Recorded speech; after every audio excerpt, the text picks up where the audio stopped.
We are back with Brad Meltzer, and before we get any further talking about comic books and all that, I just want to point out that you thanked your history teacher at the beginning of this book. Yeah, my history teacher, Ellen Sherman, years ago showed me a JFK conspiracy film in 11th grade, and it changed my life.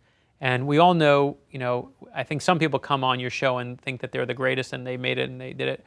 I know there's one name on the cover of every book, but there's only a fool thinks it's a one-person show. So the dedication to this book was to my history teacher. It's so sweet. Such a good day. And it says for teaching you how to ask all the right questions. That's exactly what you do for a living, right? That's my whole life. She changed my life just by being my teacher. And I think to every teacher out there, they change lives. We have one teacher, they have 30 students. And she was like, "Are you kidding? I can't believe I had that impact on you." I'm like, "Are you crazy?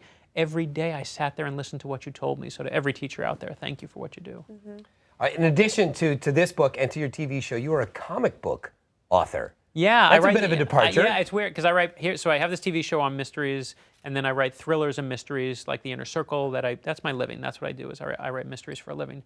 But I get to write Batman and Superman. They asked me to do that because I just love those characters. But I don't love them because they wear their underwear on the outside of their pants, although I will do that on occasion, right? Or on any Friday night. But the truth is I love them for what they stand for. To me, the most important part of the story is not Superman. The most important part of the story is Clark Kent. And you want to know why? Because we're all Clark Kent. We all know what it's like to be boring and ordinary and wish we could do something incredibly beyond ourselves. And that, to me, is what I love about it. And we all can do something incredibly beyond ourselves. Ordinary people, to me, change the world. So that, to me, is always my passion for those characters. That goes along value system.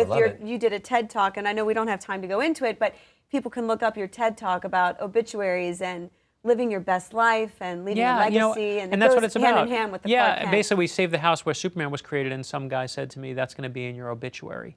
And I was like, "Thank you for so clearly contemplating my death," right? But if you put in the word name Brad Meltzer in obituary, watch the video that comes up. It's about me and a guy who wrote my obituary before I died, and what I got to see in my own death. So it's a really interesting talk. It's a great talk. Before we run out of time, you told us during the break that you have a really good theory, or an interesting theory anyway, on who, in fact, killed John F. Kennedy. I'm dying to hear it. Yeah, so here's the thing is, this is the answer I want, right? It's a book that counts down the top conspiracies throughout history. How do we not do JFK?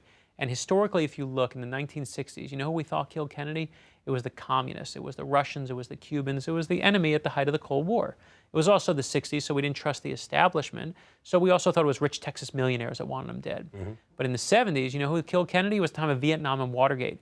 Now we thought who killed Kennedy was our own government. Right, the CIA did it, right? Yeah. If you go into the 80s, the height of the Godfather movies, and basically turn it into Scarface, who killed Kennedy? It was the mob, right? Yeah. It was suddenly the mafia. Right, So right. decade by decade, if you want to know who killed JFK, it's whoever America is most afraid of at that moment in time.